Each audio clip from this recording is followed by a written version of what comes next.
ሰላም ሰላም ቤተሰብ እንዴት ናችሁ? ዛሬ ቅዳሜ ነው።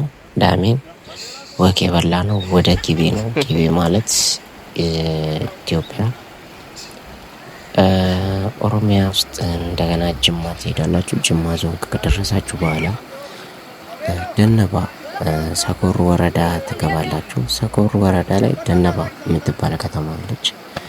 ደነባ እንግዲህ ግልገል ጊቤ ሃይድሮ ኤሌክትሪክ ፓወር ያለበት ቦታ ነው እና ደነባ ከተማ ከሄዳችሁ በኋላ ይሄ ማለት የጊቤ ወንዝ ነው ማለት ነው። እና ዛሬ ወክ ወደ ጊቤ ወንዝ በልተናል። እነዚህ ፍየሎች እንዴት አድርገው ወንዙን እንደሚሻገሩት እናይና ከዛን ሙሉ ወክ ያደረግነውን እናወራለን ማለት ነው።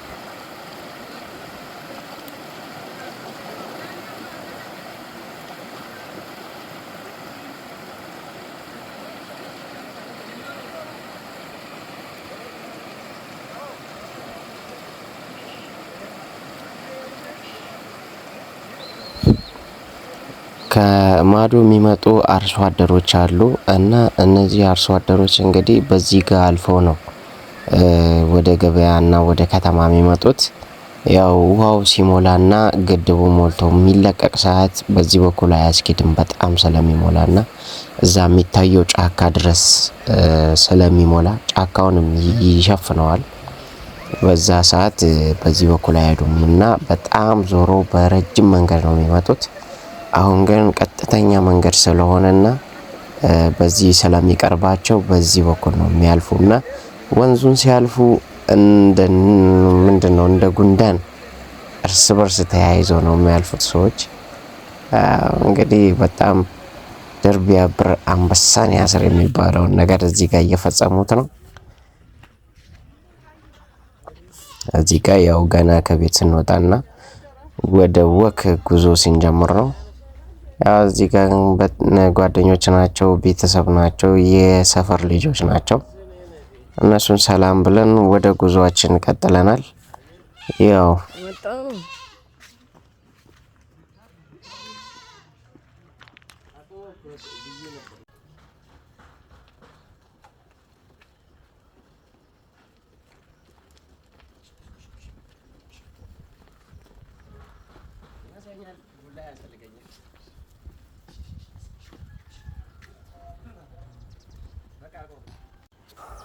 በነገራችን ላይ ያው የእግር ጉዞ እያረኩኝ ቢሆንም እነዚህ ፍየሎች የኔ ፍየሎች ናቸው እና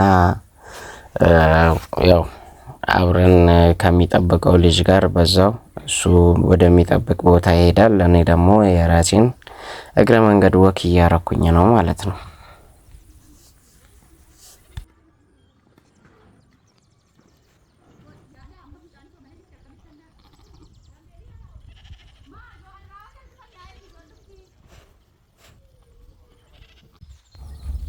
የሚጠብቀው ልጅ ብለህ ነበር የት አለ እረኛው ብላችሁ ከጠየቃችሁኝ፣ ያው እረኛው በዚህ ሰዓት ኦሪጂናል ካሜራማን በመሆን ይህን ቪዲዮ እየቀረጸ ስለሆነ አያም ሶሪ እላችኋለሁ። ቅድም መጀመሪያ ላይ ግን ወንዝ ሲሻገሩ ፍየሎቹ ከፍየሎቹ ጋር ወንዝ ሲሻገር አይታችሁታል። በጣም ጎበዝና ጀግና የሆነ ልጅ ነው። ታታሪ ነው። የስራ ሰው ነው። በጣም በዚሁ ከቀጠለ ወደፊት የተሻለ ሰው ይሆናል። ይህ ቦታ ሰዎች ተደራጅተው የቦረና ላም እንዲሁም የፈረንጅ ዶሮዎችን የሚያረቡበት ቦታ ነውና በቅርብ ጊዜ የተቋቋሙ ቦታዎች ናቸው። ከተቋቋሙ ወይም ህዝቡ ተደራጅቶ ስራ እዚህ ቦታ ላይ ከጀመረ አመት አልሞላውም፣ ግን በጣም ደስ የሚል ለውጥ እየታየበት ነው። 8 ወይ 9 እስከ 12 የሚሆኑ የፈረንጅ ላሞች አሉ። እንዲሁም ደግሞ የአበሻም የተወሰኑ ያለበት ቦታ አለ። እንዲሁም ፍየሎች የሚያረቡ ሰዎች አሉ እና ዶሮ እርባታ አለ። ይሄ ቤት እንደሚታዩት የዶሮ እርባታ ነው ማለት ነው እና በጣም ደስ የሚል እንቅስቃሴ እዚህ ሰፈር ላይ የተደረገ ነው።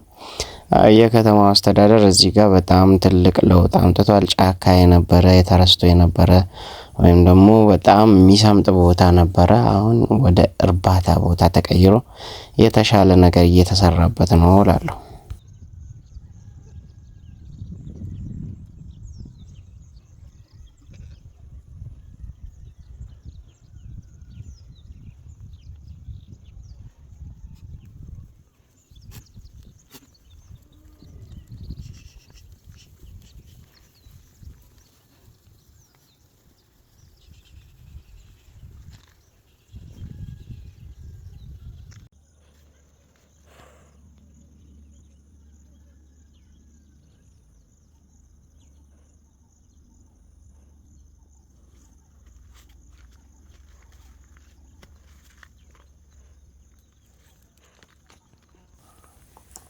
ወክ ለማድረግ ስታስቡ እንደገና ለመዝናናትም ስታስቡ እንደዚህ ዳገትና ቁልቁለት የበዛበትን መንገድ ብትመርጡ የተሻለ ነው። በነገራችን ላይ ወክ ማድረግ ከሁሉም ስፖርት የተሻለና ጤናማ ማድረግ የሚችል የሰውነት አቋም ማስተካከል የሚችል እንዲሁም ደግሞ ከሁሉም ስፖርት ኪንግ ኦፍ ስፖርት ነው የሚባለው ወክ። በተለይ ክብደት ለመቀነስ ቦርጫም ሰዎች ማድረግ ያለባቸው ነገር ሩጫ መሮጥ ወይም ደግሞ ከባባድ ስፖርቶችን መስራት ሳይሆን አሁን ሩጫ ስንሮጥ ጉልበታችን እንደገና አብዛኛው መገጣጠሚያችን በጣም ይጎዳል። ወክ ስናደርግ ግን ምንም ሰውነታችን ሳይጎዳ ክብደታችንን እናስተካክላለን ማለት ነው።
እነዚህ እንግዲህ እንደምታዩት ከገጠር ተነስተው ነው በዚህ ሰዓት እየመጡ ያሉት እና በጣም አስቸጋሪ ዳገትና ቁልቁለት ነው። ግን ቀጥታ መንገድ ስለሆነ ወደ ገበያና ወደ ከተማ ለመምጣት ስለሚቀርባቸው የተሸከሙትን ተሸክሞ ወደዚህ የከተማ ሰው ይሄንን ማድረግ በጣም ነው የሚከብደው። ምክንያቱም ይሄን ቁልቁለትና ዳገት መውረድና መውጣት በጣም አስቸጋሪና ከባድ መንገድ ነው።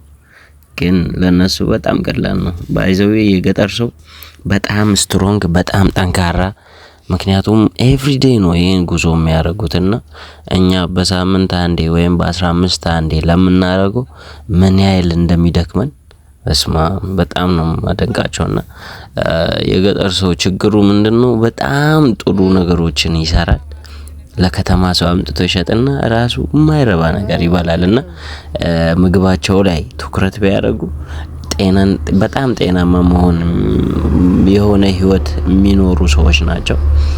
በነጻነት የሚኖሩ ሰዎች ናቸው እና በጣም ደስ የሚል ቦታ ነው ገጠር ማለት።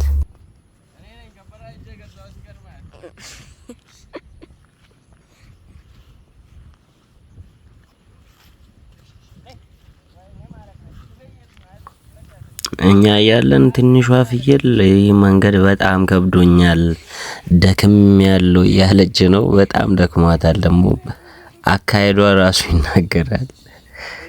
ይህ ሁሉ መንገድ ሄዶ በልቶ መቼም ይወፍራሉ ብሎ ማሰብ ትንሽ ይከብዳል። ግን ያው ያድጋሉ በሚለው ብቻ መያዝ ነው።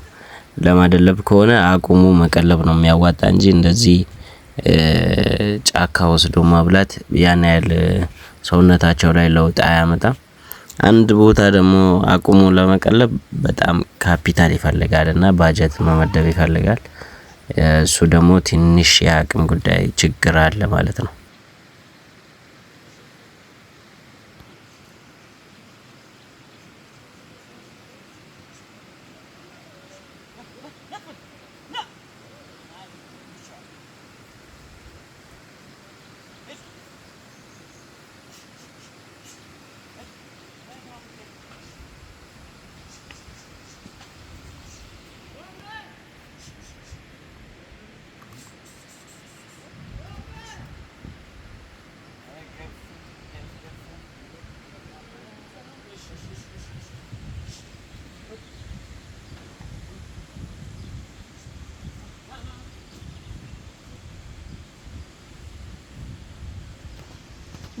በዛ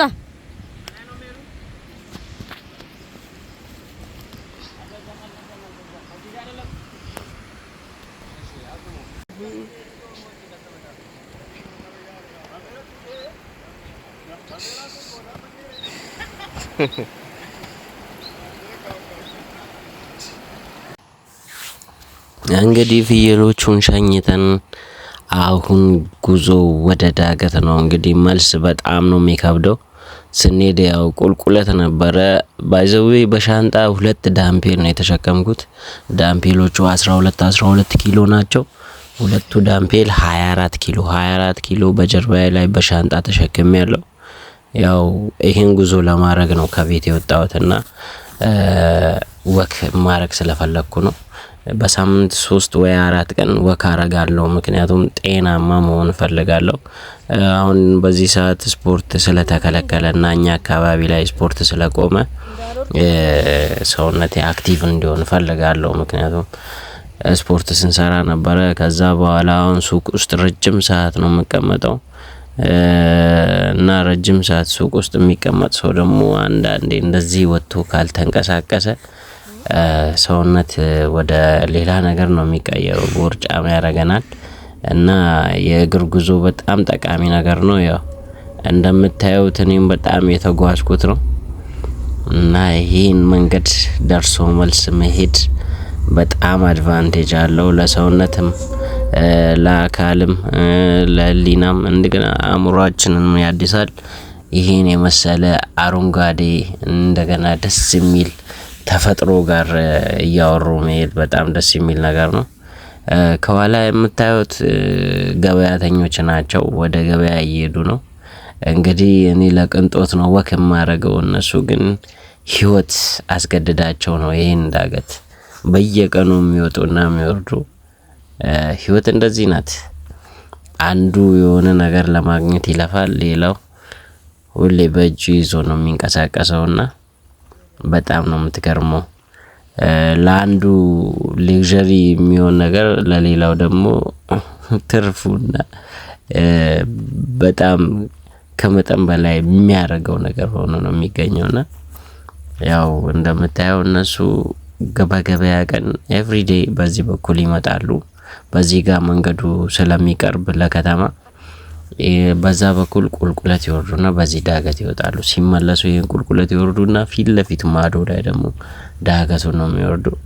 ይሄ ዳገቱ በጣም ቀጥ ያለ ዳገት ስለሆነ በጣም ነው የሚያስቸግረውና የሚያደክመው። እነሱ ግን በጣም ስለለመዱት ምንም አይመስላቸውም። ብዙ ነገር ተሸክሙ ነው በዚህ ጋር የሚሄዱት። ያው እኔም ግን የዋዛ አይደለሁም። እንደምንም በርትቼ ዳገቷን እየወጣኋት ነው።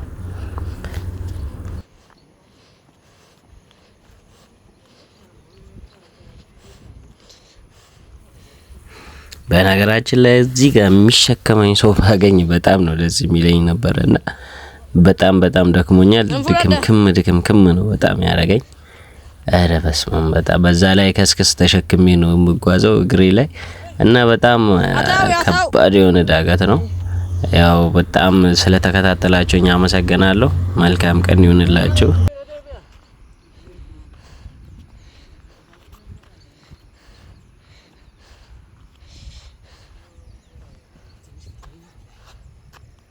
አቁሜ